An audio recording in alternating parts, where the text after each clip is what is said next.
Have you ever noticed that the more desperately you try to hold on to something, the more it slips through your fingers, like trying to grasp water? The tighter you squeeze, the less you have. That's not a coincidence, you see. That's the universe trying to tell you something rather important. You know, it's quite amusing how seriously we take ourselves. Here we are, on a tiny speck of dust, whirling around a mediocre star in one of billions of galaxies, and yet we believe we can control things. It feels like there's you, the watcher, and there's the tree, the thing being watched. Two different things separate from each other. But is that really true? Or is that just a handy story we've made up? See, when you really look at this supposed separation, it starts to fall apart in the strangest way. Because what is seeing, isn't it a connection? A meeting between what we call inside and what we call outside. Think about this. When you see a tree, what you're really experiencing isn't the actual tree, but your view of the tree, the picture in your mind, the tree as you know it. So really the tree you know lives inside your awareness, not outside it. And what about this watcher, this supposed separate person doing the seeing? When you search for it, what shows up? A thought, a feeling, a body sensation. But those are also being watched, right? So they can't be the watcher. It's like trying to chew your own teeth or look at your own eyes without a mirror. The watcher keeps disappearing, won't get caught, won't become a thing. Maybe, and this is where it gets beautifully strange, maybe the watcher and what's watched aren't two things but one action, like a spinning whirlpool in a river. The water doesn't pause to turn into a whirlpool and then flow again as water. The whirlpool is what the water's doing right then. The same way watching and being watched might not be two different events but one single thing happening. The universe seeing itself through itself, awareness playing with its own stuff. So when you just watch, when you simply look without judging or explaining who's watching what, is there really a separate watcher or is there just watching taking place? Isn't it weird how we both want silence and run away from it? We talk about wanting peace and quiet, about needing to empty our minds, and yet when real silence shows up, lots of us get really uncomfortable. We pack our lives with sound, with talking, with fun, with endless stimulation. Our phones beep and buzz asking for attention. Our minds create endless stories. We wake up and grab for distraction right away, and we drift off to sleep with TVs and podcasts murmuring. Why? What is it about silence that scares us? Maybe it's because in silence we meet ourselves. Without the constant story, without the endless doing and reaching and changing, we face what's real. And for many people, that's a scary thing. You see, silence isn't just the lack of sound. Real silence is the lack of mental noise, the never ending inner talk, the constant rating, the continuous process of naming and sorting and judging what happens. And in that silence, something really amazing occurs. We start to see that all our troubles, all our worries, all our fears need thinking to survive. They must have thought to exist. They live on our attention, on our belief in them. In silence, the hold of what we know starts to weaken. The walls we built start to crumble. The division between me and here and the world out there becomes softer, less fixed. And that's exactly why silence is both scary and freeing. It threatens the very structure of what we believe we are, this separate person, this alone self. Yet at that same time, it frees us from being trapped in that limited idea. Silence shows that what we are is much bigger, much more mysterious than any idea or label could catch. It opens a door to the endless now, to life as it truly is instead of how we think it should be. Maybe that's why all the great spiritual paths have valued silence, not as just a trick or exercise, but as the very foundation of existence from which all real understanding grows. Have you thought that your brain might be too smart for what's good for it? That in its brilliance, in its amazing ability to analyze and figure out and fix things, it might be missing something important. The brain is an incredible tool. It's brought us math and poems, healing and songs. It sent us to space and explored tiny atoms. And yet, with all its strength, it seems pretty bad at giving us what we really want deep down: happiness, calmness, a feeling of being complete. Actually, I'm starting to think that the busy brain doesn't just fail to find what we want, it actually hides it. Think about it like this. When you're totally lost in thought, stuck in the endless flow of words and pictures and ideas moving through your mind, what happens to this moment right now? It gets buried, doesn't it? Covered with a kind of mental map. We don't see the tree anymore. We see our idea of the tree. We don't feel the wind anymore. We feel our explanation of the wind. We don't experience life straight on.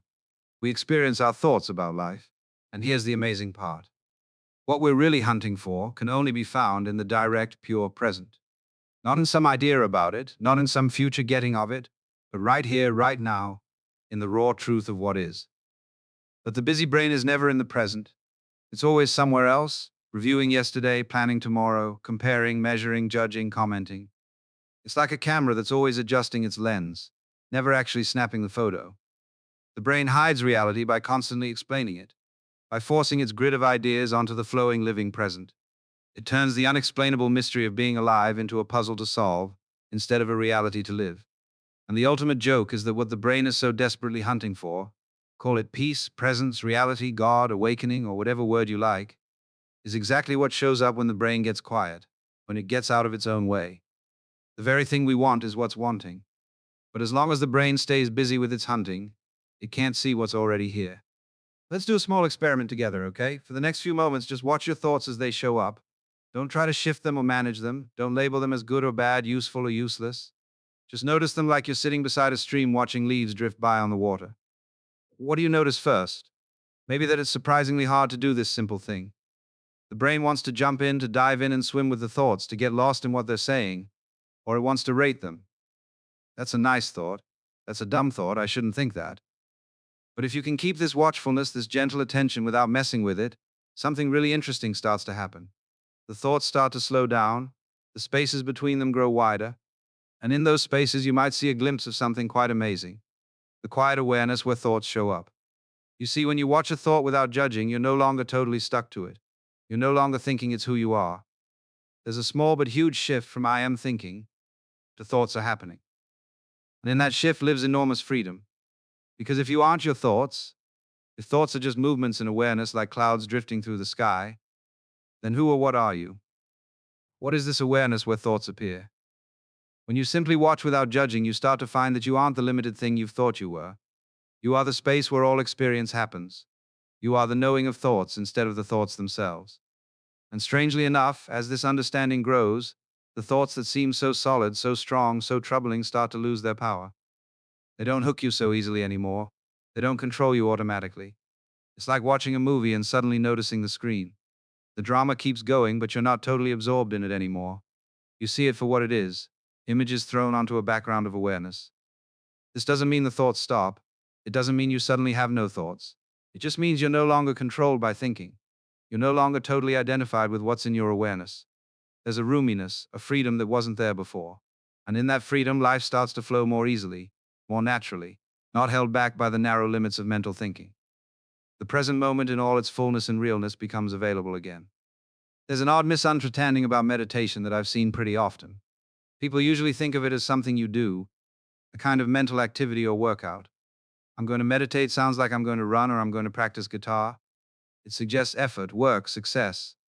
But I wonder if meditation, true meditation, not just focus or awareness practice, might be better seen as an undoing instead of a doing, a letting go instead of a grabbing on, a relaxing of effort instead of using it. You see, we already know how to do. We're masters at doing. Our whole education, our whole society is built around activity, achievement, making things. We know how to set targets and chase them, how to fix problems, how to get from point A to point B. But meditation isn't about getting anywhere. It's about being exactly where you are. It's not about reaching some special mind state. It's about letting awareness be as it is without messing with it. Think about this. When you're trying to fall asleep, the more you try, the harder sleep becomes to catch. Sleep comes exactly when you quit trying to force it. When you let go, when you give in to your body's natural rhythm. Meditation is very similar. The more you try to make your brain quiet, the more stirred up it gets. The more you push toward awakening, the farther it seems. This is the puzzle of meditation. It's an easy effort, a pointless purpose, an active giving in. In a way, it's less like learning a new skill and more like remembering something you've always known but temporarily forgot. It's a return to your natural state, not a reaching of some special condition. And this, I think, is why the best meditation teachers don't give you complicated tricks or fancy practices. They just point you back to what's already here, to the awareness that's reading these words right now, to the consciousness that's been here all along before all your seeking and trying. So maybe meditation isn't something you do at all. Maybe it's just the seeing of what you are when you stop doing, when you stop trying to be something different from what you already are. There's a funny absurdity in the whole idea of trying to quiet the brain. It's like trying to smooth rough water with an iron. The very effort makes the disturbance you're trying to stop. Have you ever seen this? The second you decide I'm going to calm my brain, the brain right away gets busier. It has opinions about how calm it should be. It grades its own work. Am I calm yet? No, I'm still thinking. I should push harder. Oh, there I go thinking again. I'm terrible at this. It's a perfect trap, right? The very thing that's making the noise is now supposed to make silence. The thinker is trying to quit thinking. The controller is trying to control itself. This is the basic puzzle of all spiritual seeking. The self that feels incomplete, not good enough, not awakened, is trying to complete itself, to perfect itself, to awaken itself. But this very effort makes the feeling of separation, of being incomplete, stronger. It's like a dog chasing its tail. The faster it runs, the faster the tail moves away. The harder you try to silence the brain, the louder it gets. So what's the other option? Well, what if instead of trying to silence the brain, you just watched it? Not as something to fix or improve or quiet, but just as an interesting natural event. You see, the brain isn't a problem needing fixing. It's more like weather, a constantly shifting pattern of thoughts, feelings, body sensations, memories, and views. Sometimes stormy, sometimes peaceful, but always changing, always moving. And just as you wouldn't stand in the rain yelling at the clouds to leave, maybe there's no need to fight with your thoughts trying to make them vanish. What happens when you just let the brain be as it is? When you neither hold on to thoughts nor push them away? When you neither feed them nor squash them? Something quite remarkable happens. The brain starts to quiet itself. Not because you forced it to be quiet, but because you've stopped messing with how it naturally works. It's like a muddy pond. If you keep stirring it, it stays cloudy. But if you leave it alone, the dirt slowly settles and the water gets clear. This is the great puzzle. The brain finds its own silence when you quit trying to silence it. Peace shows itself when you stop hunting for it. The present moment in all its fullness becomes clear when you stop trying to get somewhere else. There's an old story about a group of blind men meeting an elephant for the first time. One touches the trunk and says, "An elephant is like a snake." Another feels a leg and says, "No, an elephant is like a tree." A third touches the ear and argues, "You're both wrong. An elephant is like a fan." Each man feels only a piece of the whole and mistakes that piece for everything. I've started to think that our connection with reality is pretty similar. We experience life through the narrow opening of mental thinking. We name, sort, rate, judge. We build stories about who we are, what the world is, what life means. And these stories, these ideas, these names, helpful as they might be for certain things, hide as much as they show. They give us a manageable version of reality, but not reality itself. So what happens when this constant explaining, this never-ending story about life, comes to a temporary stop? What shows up in those moments of mental silence? Well, first, there's a deep change in how you see things. Instead of experiencing life through the filter of ideas, through the layer of mental translation that's usually placed on raw experience, you meet reality directly, bare, as it actually is. Colors become brighter, sounds sharper, feelings more immediate. It's like a curtain is lifted, showing a world of amazing richness and texture that was always there but somehow missed. But more basically, what shows up is consciousness itself. Not consciousness as a thing or as something you own, my consciousness, but as the very fabric of experience, the glowing knowing space where all things appear. And surprisingly, this consciousness doesn't seem to have edges. It doesn't seem to be placed anywhere specific. It doesn't seem to be separate from what it's aware of. In other words, what shows up when the explaining stops is not just a different view of the world, but a different understanding of what you are. Not a separate thing looking out at a world, but awareness itself, where both self and world appear. This isn't something magical or supernatural. It's not a changed state or a special achievement. It's simply what's already here when we stop mistaking our thoughts about reality for reality itself. And the most shocking thing is that this revelation doesn't need years of spiritual training or huge effort. It's available in any moment when thinking fades, even briefly. It's available right now in the space between these words. Have you ever noticed the space between your thoughts? It's pretty hard to catch, isn't it? Like trying to see the breaks between pictures in a movie. When the film plays at the right speed, all you see is smooth motion. Similarly, when thoughts flow fast enough, all you experience is a continuous river of mental activity. But sometimes, maybe during moments of great beauty or deep focus on an activity or after a powerful realization, the mind drops into momentary silence. The constant chatter stops, if only for a split second, and in that split second, something quite amazing is revealed. Not something actual, no, nothing at all. A spaciousness, an openness, a huge silent awareness that has no center, no edges, no start, and no finish. Now, here's a question worth thinking about. What's your connection to this awareness?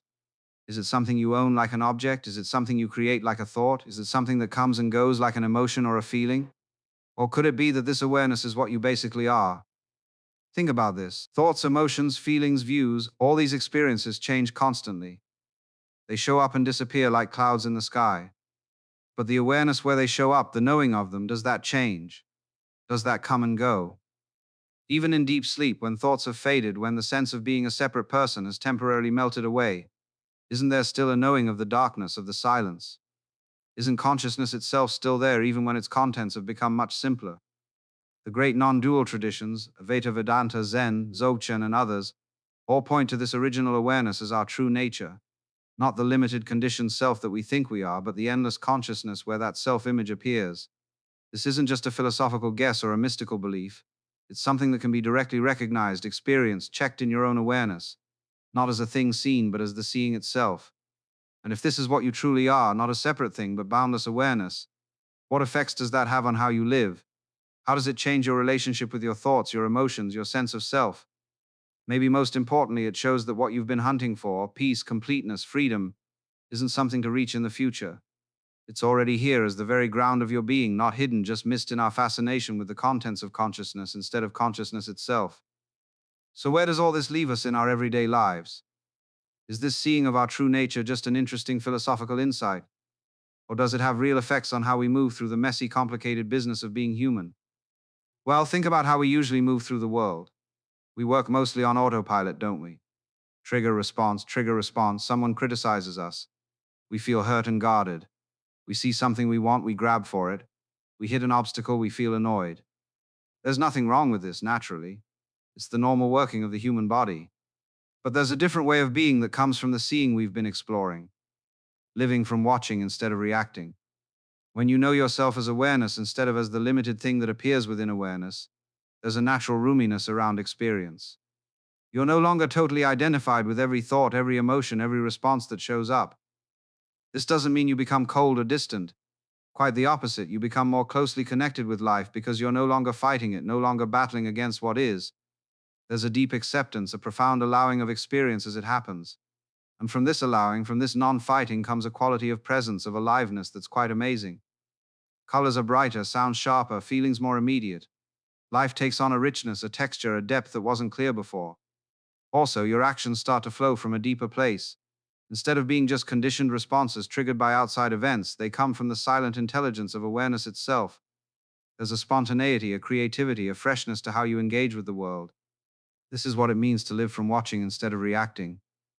Not that you never react, you're still human after all, but that you're not completely stuck with those reactions. You see them as movements in consciousness instead of as who you are. And in that seeing, in that spaciousness, a deep freedom is found. Not freedom from situations, life will still bring its challenges, its pains, its losses, but freedom within situations, freedom to respond creatively instead of react automatically, freedom to be fully present with whatever shows up. This, I believe, is the art of being fully alive, not to reach some special state or to escape from the messiness of human life, but to be completely open to life as it is, to meet each moment with freshness, with curiosity, with wonder, to see that the ordinary is actually amazing when experienced with your whole being, and maybe most importantly, to realize that this way of being isn't something you need to hunt or push for. It's already here in this very moment as the awareness that's reading these words right now, as the consciousness that's been here all along, before all your seeking and trying. Just watch, simply be aware of being aware. And in that simple watching, in that easy awareness, everything is revealed. It's a strange thing about human beings. We use so much of our lives hunting for something special, something deep, something that will finally fill this strong longing inside us. And the whole time, what we're hunting is right here, in plain view, so clear that we miss it completely. It's like the fish that's looking everywhere for water, not knowing that it's swimming in the very thing it wants. Or like someone running from room to room in their house, searching for the house itself. The most basic reality, consciousness, awareness, presence, being, isn't hidden, it's not secret, it's not mysterious, it's the most obvious, the most immediate, the most close part of your experience. It's what you are, not what you have or what you do. And the amazing thing is that once you see this, once you notice that what you've been hunting for is what's doing the hunting, everything changes, yet nothing changes. The world stays exactly as it is. Your life goes on with all its complications, all its challenges, all its joys and sadness. But your relationship to all of it transforms. There's a spaciousness, a freedom, a deep acceptance that wasn't there before. You no longer feel that something is lacking, that you need to get somewhere else, that you need to become something different from what you already are. In this seeing, life becomes less of a trip towards some imagined future place, and more of an exploration of what's already here. Less of a project of self-improvement and more of an adventure in self-discovery. Less of a fight against what is and more of a dance with reality as it happens. And perhaps most beautifully, this seeing is available right now in this very moment. Not after years of spiritual training, not when your situation gets better, not when you finally get everything together, but now in the simple act of being aware, in the wordless seeing of what you already are. Just watch, that's all, without judging, without explaining, without trying to change anything.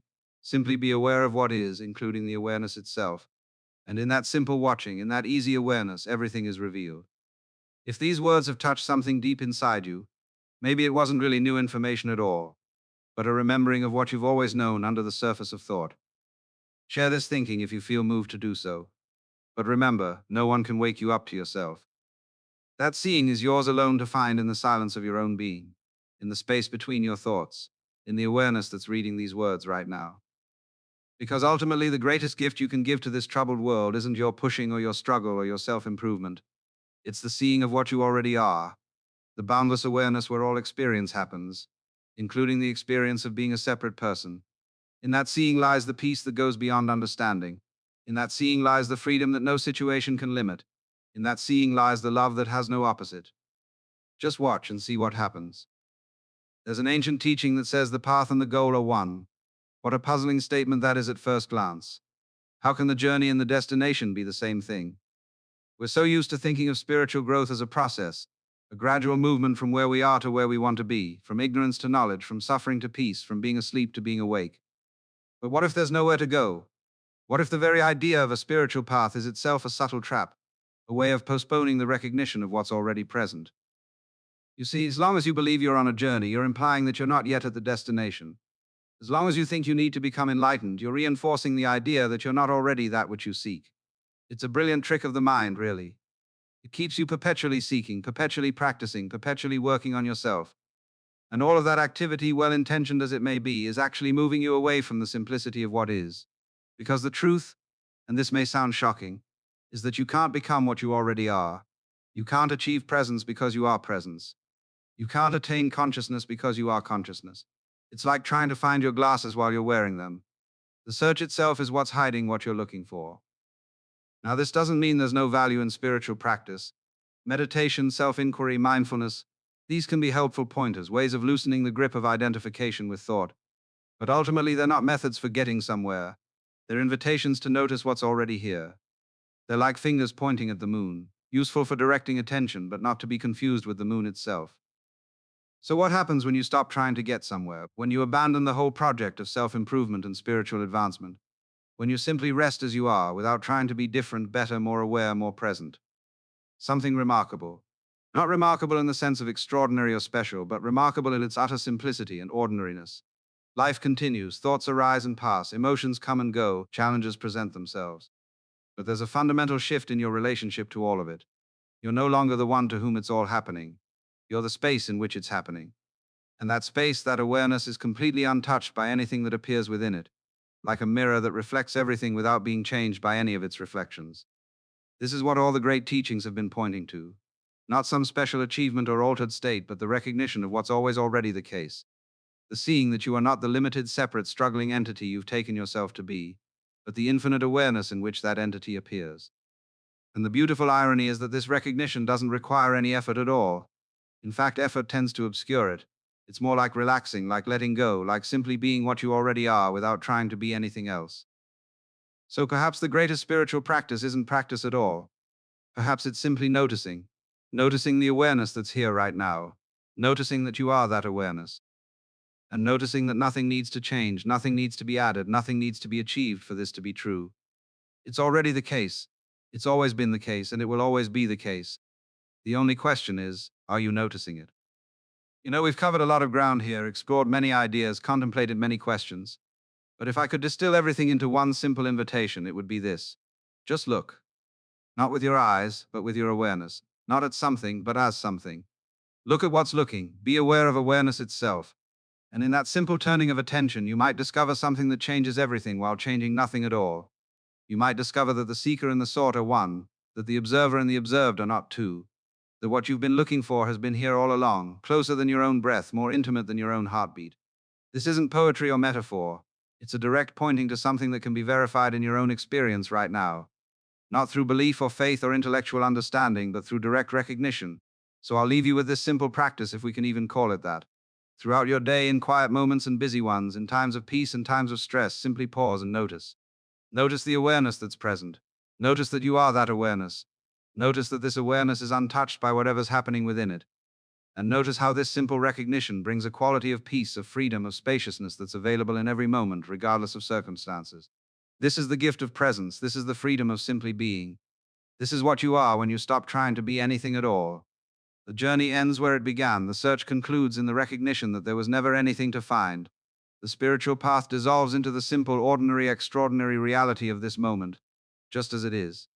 And in that dissolution, in that letting go of all seeking and striving, life reveals itself in all its fullness. Not as a problem to be solved, but as a mystery to be lived. Not as a journey to somewhere else, but as a dance happening right here, right now. So just observe, be still, be aware, and let life be exactly as it is. Because in that allowing, in that complete acceptance of what is, everything you've ever been looking for reveals itself. Not as something gained, but as something that was never lost. Not as something achieved, but as something that was always already here. Just this. Just now. Just awareness being aware of itself. And that, my friend, is enough. That has always been enough. That will always be enough.